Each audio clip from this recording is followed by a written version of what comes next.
আমাদের দাবি মানতে হবে, মানতে হবে। কোটার আন্দোলন, কোটার আন্দোলন।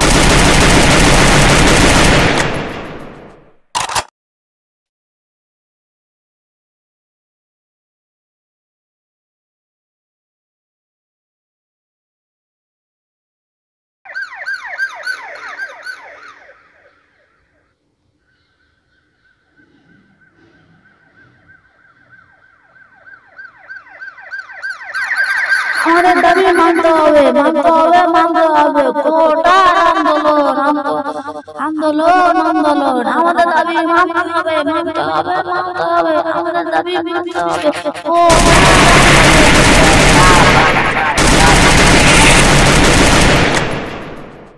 দাবি মানতে হবে, মানতে হবে, মানতে হবে।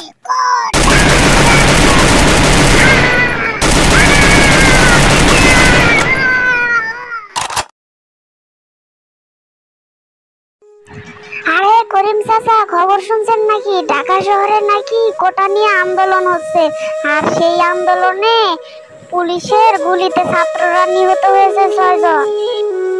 আরে করিম, বিল্টু, তোরা হেনে কি খবর?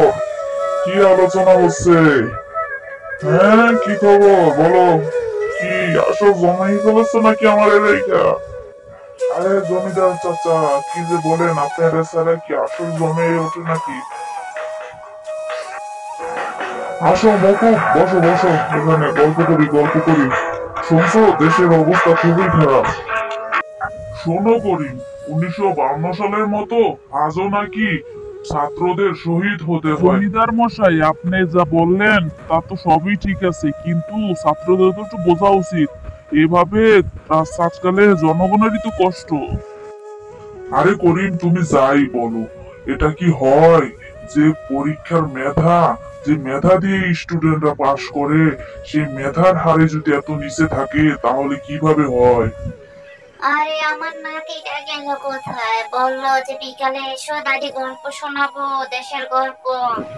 আরে নাতনি, এতক্ষণে তোমার আসার সময় হলো। কি জানি বলেছিলে যে দেশের খবর শোনাবে? বলো বলো শুনি। শোনো দাদি, 1971 সালে বাংলাদেশ যখন স্বাধীন হয়েছিল তখন এরকম করে যুদ্ধ করতে হয়নি। তো দেখো, এখন ঢাকা এবং শহরে সব জায়গায় ছাত্রছাত্রীরা আন্দোলন করছে কোটা বিষয়। তারা কোটা চায় না, তারা কোটা চায় সীমিত শিক্ষার মেধা দিয়ে। আরে চম্পা, তুমি আছো কোটা নিয়া? নতুন খবর শোনো, নতুন খবর। ছাত্রছাত্রীরা রাজপথ ছেড়ে গিয়েছে। এখন আবার রাজপথে হামলা ও ভাঙচুর করছে বিএনপি ও জামাত। তারা নাকি জায়গায় জায়গায় আগুন লাগাচ্ছে, মানুষ পোড়াচ্ছে। তাই সরকার মহোদয় কঠিন হয়েছে, সারা বাংলাদেশ কার্ফু জারি করেছে। তাই ঘর থেকে বের হওয়া নিষেধ। আমি যাই বাজারে, যে মোমবাতিটা নিয়ে আসি। আরে কি বলছো করিম ভাই, সত্যি নাকি? তাহলে তো সবাইকে সতর্ক করতে হবে।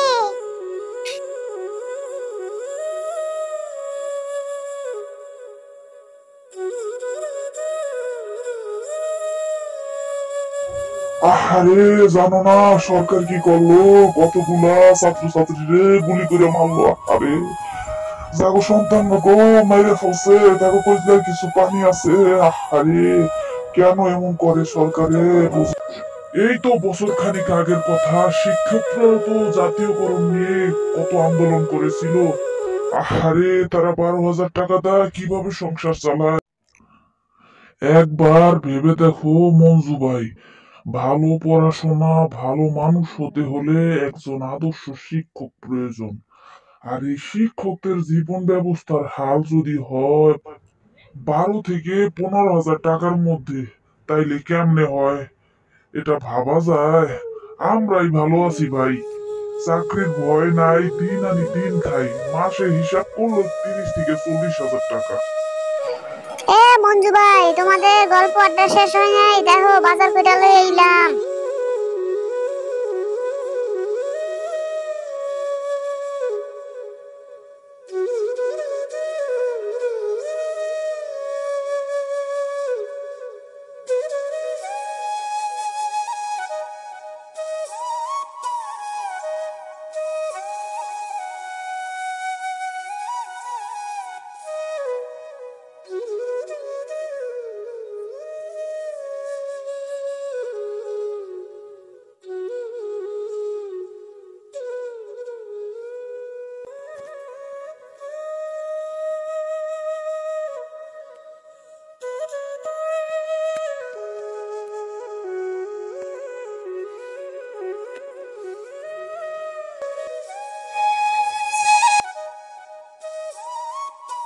শহরের অবস্থা খুবই খারাপ। কত মানুষ মারা যাচ্ছে পুলিশের গুলিতে। আরে ঢাকা শহরের থেকে মানুষ অনেকে বাসায় চলে আসছে, দেশে চলে আসছে। কি অবস্থা হলো গো, সেই 1971 সালের মতো। এই দেশ স্বাধীন করার পরও আজও আমরা শান্তিতে ঘুমাতে পারছি না। আজও যুদ্ধ যুদ্ধ যুদ্ধ, জায়গায় জায়গায় মানুষ মারে, জায়গায় জায়গায় হানাহানি। আহা গো, কি করব? আমাদের বাজার ঘাট নাকি বন্ধ রাখতে হবে সন্ধ্যার পর থেকে। হে আল্লাহ, আমরা কালকে নাকি সকাল 10টার পর দোকানপাট সব বন্ধ রাখতে হবে। সারা দেশ নাকি কার্ফিউ জারি করেছে গো।